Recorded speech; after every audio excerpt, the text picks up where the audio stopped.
এই মেয়েটা হোমওয়ার্ক করতে গিয়ে টেবিলের উপরে মাথা দিয়ে ঘুমিয়ে পড়ে, কিন্তু তখনই হঠাৎ করে তার কাঠের পুতুলটা জীবন্ত হয়ে যায়। এরপর ধীরে ধীরে সেই মেয়েটার হোমওয়ার্ক করতে শুরু করে দেয়, কিন্তু সেই মেয়েটার ঘুম ভাঙার পর মেয়েটা জীবন্ত পুতুলটাকে দেখে অনেক ভয় পেয়ে যায়। এরপর সে তার খাতার দিকে তাকিয়ে দেখতে পায় সেই জীবন্ত পুতুলটা তার সবগুলো হোমওয়ার্ক কমপ্লিট করে দিয়েছে। যা দেখার পর মেয়েটা অনেক খুশি হয়ে পুতুলটাকে নিজের কলমটা উপহার দিয়ে দেয়। এরপর সে হোমওয়ার্কের খাতাটাকে নিয়ে স্কুলে চলে যায়, কিন্তু মেয়েটা স্কুল থেকে ফিরে আসার পর কাঠের পুতুলটাকে বলে, তোমার করা হোমওয়ার্কে আমি সব থেকে বেশি নাম্বার পেয়েছি। এজন্য মেয়েটা অনেক খুশি হয়ে কাঠের পুতুলটাকে বলে, তুমি আজকেও আমার সবগুলো হোমওয়ার্ক কমপ্লিট করে দাও। এটা বলে সে ভিডিও গেম খেলার জন্য চলে যায়, কিন্তু সেই কাঠের পুতুলটা যত বেশি হোমওয়ার্ক করছিল সে তত বেশি বড় হচ্ছিল। কিন্তু সেই মেয়েটা এসব বিষয়ে কিছুই জানতো না, কারণ সে সারাদিন আরাম করে শুয়ে শুয়ে গেম খেলতো।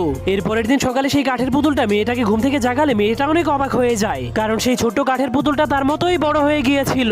এরপর কাঠের পুতুলটা মেয়েটাকে ভিডিও গেম দিয়ে বলে, তুমি আরাম করে বসে বসে গেম খেলো, আর আমি তোমার জায়গাতেই স্কুলে যাচ্ছি। তখন সেই কাঠের পুতুল স্কুলে যাওয়ার পর মেয়েটা অনেক খুশি হয়ে গেম খেলতে